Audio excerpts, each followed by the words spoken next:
The King of Blaze, a timeless tale of fire and wind, of gods reborn and love unshaken by lifetimes. From the heavens to the mortal world they rise again, bound by destiny, separated by sacrifice, and united in the eternal dance of flame and air against the darkness that never sleeps. In the vastness of the celestial realm, where time folded into itself and stars sang with the voices of ancient deities, there existed a being born of fire, a god whose name was etched into the pulse of creation itself, Zhongtian, the King of Blaze. He stood at the helm of flame's divine essence, its heat and fury, its renewal and destruction.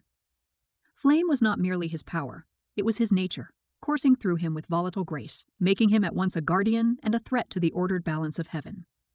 Where he walked, the air shimmered with heat, and his very presence shaped the destiny of realms. Zhongtian was a god who bore the burden of restraint. His fire, if left unchecked, could unravel the harmony of the divine world, yet without it, the cycle of life and death would falter. He forged weapons for the gods and watched over the sacred flame, a source of spiritual energy that burned endlessly in the heart of the heavenly citadel. Though venerated by other deities for his strength and discipline, he remained apart, distant, bound by his elemental gravity. In contrast, the wind moved freely, unburdened by weight or permanence. Diyun, the god of wind, existed in joyous motion, a spirit of exploration and mirth. He was the breeze through silver leaves and the storm that danced across oceans. His laughter echoed through valleys, and his footsteps left no trace.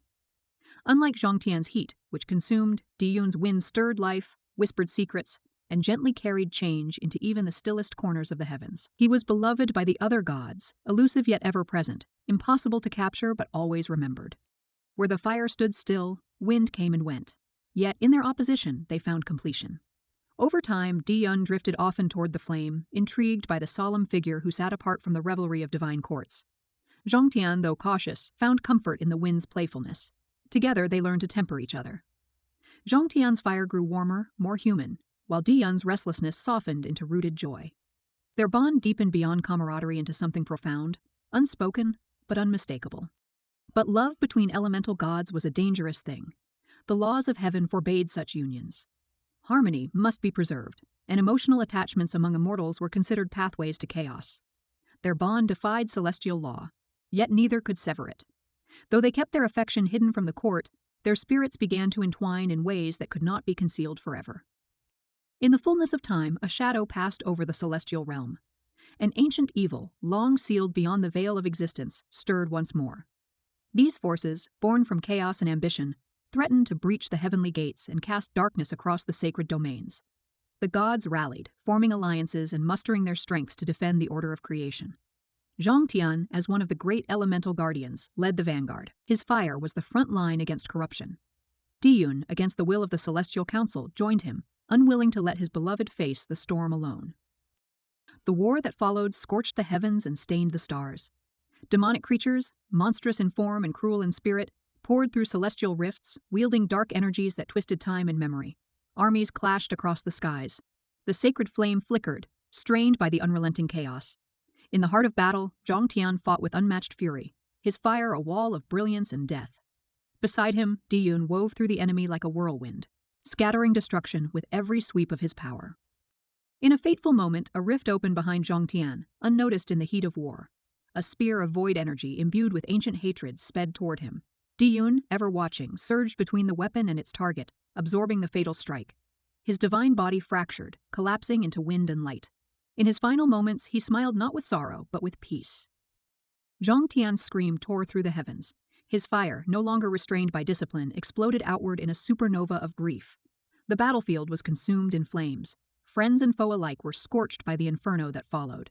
The celestial armies, broken and stunned, barely survived. The enemy retreated, but the damage was done. Diyun was gone, and the sacred flame burned untamed. The Celestial Council convened in judgment. Though Zhongtian had saved the realm, his uncontrolled fury had caused irreparable harm.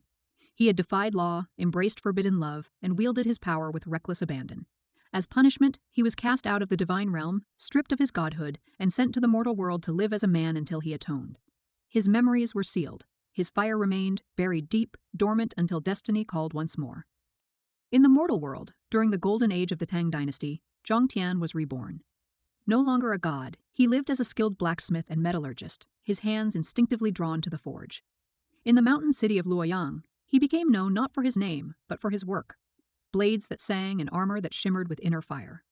He knew nothing of his divine origin, only that dreams of fire and sorrow haunted him at night, and that the forge soothed a longing he could not name. Meanwhile, far across the empire, another soul stirred. Di-yun, reborn as a woman named Yan, lived a life of science and star mapping. Raised in a scholarly household, Yan had an uncanny understanding of celestial mechanics. She became one of the first female astronomers admitted to the Imperial Observatory. Her mind was sharp, her instincts sharper, and her heart bore a strange melancholy she could not explain. Often, when she looked to the stars, a feeling would grip her, an ache, as if something or someone was missing from the heavens. Fate, inexorable and cruelly patient, moved again. A comet passed across the sky, igniting old forces long buried. Rumors spread of a new rebellion, of secret cults gathering power, and of ancient texts that spoke of gods walking as mortals. As war drums echoed in the borderlands, the emperor ordered his scholars to uncover the truth behind the celestial signs.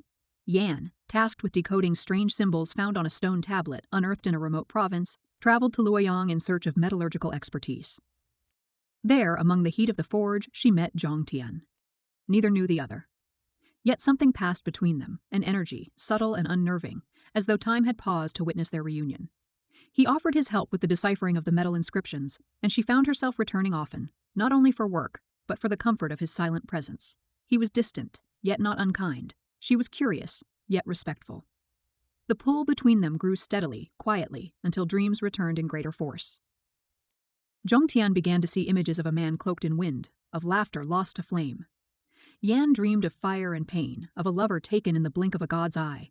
Together, they pored over the relics and ancient texts, tracing the history of a forgotten celestial war. Bit by bit, the veil of forgetfulness lifted. Names began to surface, symbols flared with hidden light, and both began to feel the old stirrings of their true selves. Their work unearthed legends of two gods, one of fire and one of wind, bound by love and doomed by fate. They found mentions of the king of blaze and the god of wind in banned scrolls and shattered monuments erased from official history. And with each clue, their memories grew stronger. The fire within Zhongtian stirred to life. Sparks would leap from his hands when he was angry or afraid. Yan, standing beside him, would feel the wind shift in her wake. Still, the mortal world had its dangers. Rumors reached the city of a sect calling themselves the Flame Reclaimers, fanatics who believed that the gods would rise again to lead a new empire. They sought the king of blaze, intending to use him to awaken the sleeping remnants of the celestial fire and crown him as a god king. Unbeknownst to Zhongtian and Yan, their presence had drawn the attention of those seeking to unleash powers that should have remained buried. As Zhongtian and Yan uncovered more of their past, they found themselves at the center of something far larger than memory. The world they lived in was once again slipping toward chaos. Strange omens appeared in the sky. Plague and drought ravaged provinces. The borders of the empire grew unstable, and in the shadows, something darker stirred, something ancient and patient, waiting for the fire to burn once more. And so, as the echoes of destiny thundered once again, Zhongtian stood at a crossroads. The fire within him, once a source of punishment, now became a beacon. And beside him, Yan, wise and determined, felt the wind rise at her back. Together they prepared to face a storm not yet seen. The storm that loomed over the empire was not merely one of earthly rebellion or political unrest, but a resurgence of the ancient corruption that once darkened the celestial skies. Whispers echoed from mountains and rivers, from temples long sealed and monuments long buried.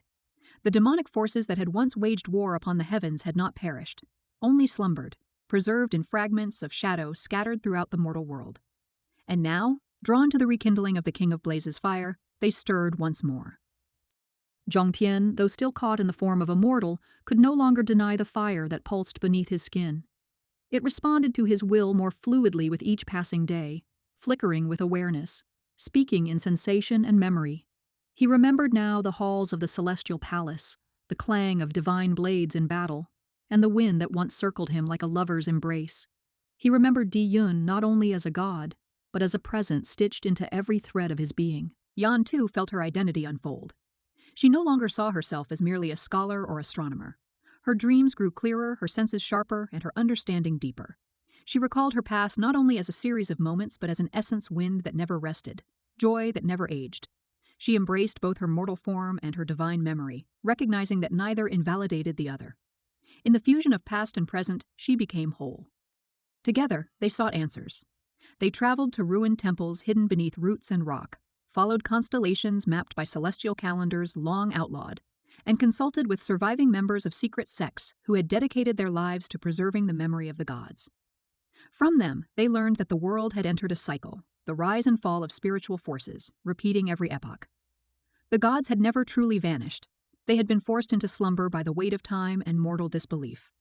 The sacred flame, once thought extinguished, still smoldered, and the wind still carried echoes of divine voices. But they were not alone in their awakening. The flame reclaimers, emboldened by prophecies and desperate for power, had uncovered a relic of immense danger. An obsidian shard that once belonged to the Void Spear, which had felled Diyun in the Heavenly War. This shard retained the essence of the ancient demonic force, and those who sought to wield it believed it could corrupt and command even divine fire. They intended to bind Zhongtian, twist his fire into a weapon of conquest, and reshape the world under a rule of blood and ash. News of a strange army spreading through the western provinces reached Luoyang. Villages burned without cause. Survivors whispered of a man cloaked in black flame, eyes glowing like molten stone. The land itself recoiled where he walked. It became clear that one of the flame reclaimers had sacrificed his soul to the obsidian shard, transforming himself into a vessel of the old evil. This figure, called the Void Incarnate, was not merely a threat to the Empire, but to the balance of the world. Zhongtian and Yan understood that they could no longer remain hidden. Their awakening was incomplete, their powers still fragmented by the seal of mortality, but the world would not wait. Together, they journeyed to the heart of the Empire, seeking a place called the Convergence, a sacred mountain once believed to be the meeting point of heaven and earth. According to ancient records, it was here that the divine flame was first lit, and where the gods descended to bless the mortal realm. If they could reach it, perhaps they could reclaim the full measure of their powers. Their journey was not a simple one. The world was in turmoil. Roads were blocked by refugees and soldiers, fields burned in the name of false prophets, and the skies grew darker with each passing night. Along the way, they encountered others whose spirits had once known divinity, souls of former celestial guardians, reborn as monks, warriors, or healers, each bearing fragments of memory and power. Some joined them, forming a silent fellowship of forgotten gods, reclaiming their purpose.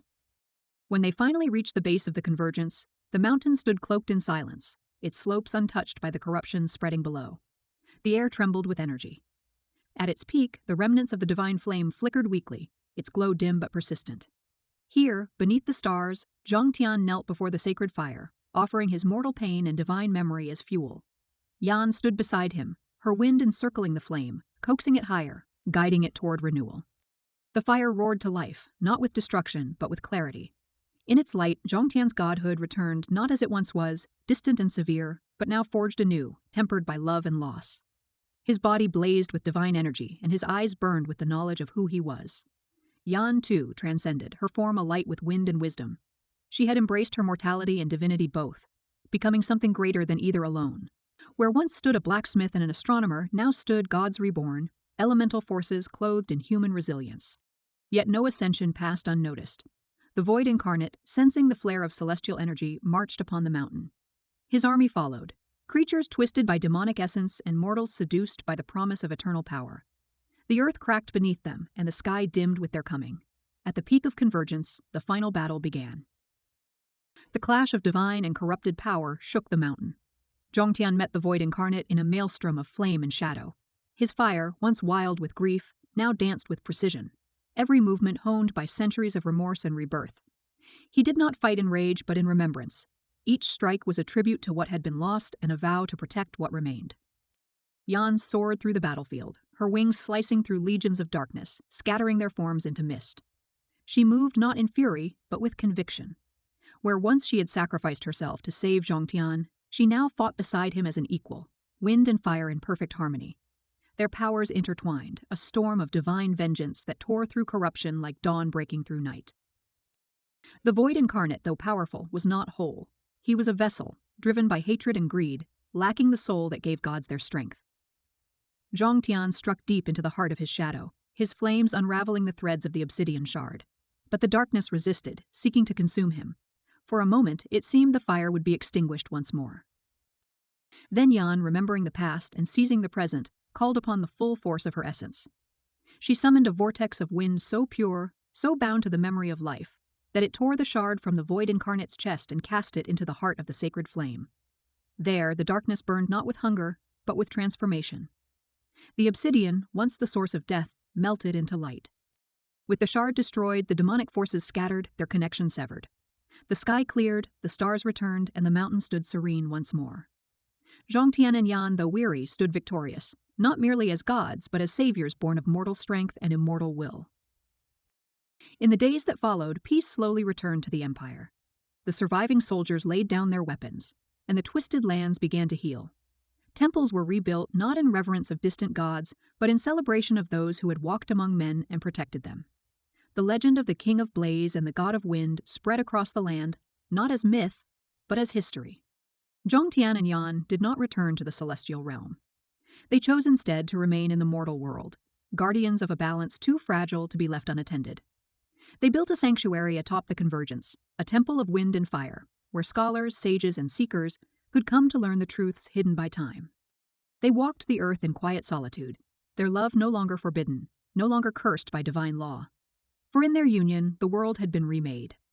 They understood now that gods were not meant to rule above mortals, but to walk beside them, to guide not with might but with memory, not with command but with compassion.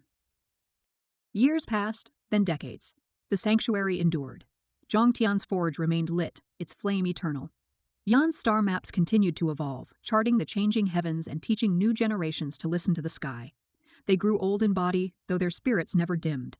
In time, they passed into legend once more, not vanishing but ascending quietly into the elements they had always embodied.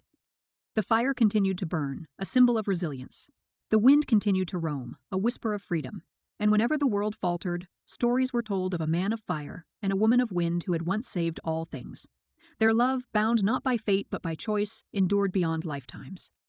Thus the King of Blaze and the God of Wind lived not in temples or scrolls, but in the firelight of every forge and the rustle of every breeze. Their story did not end.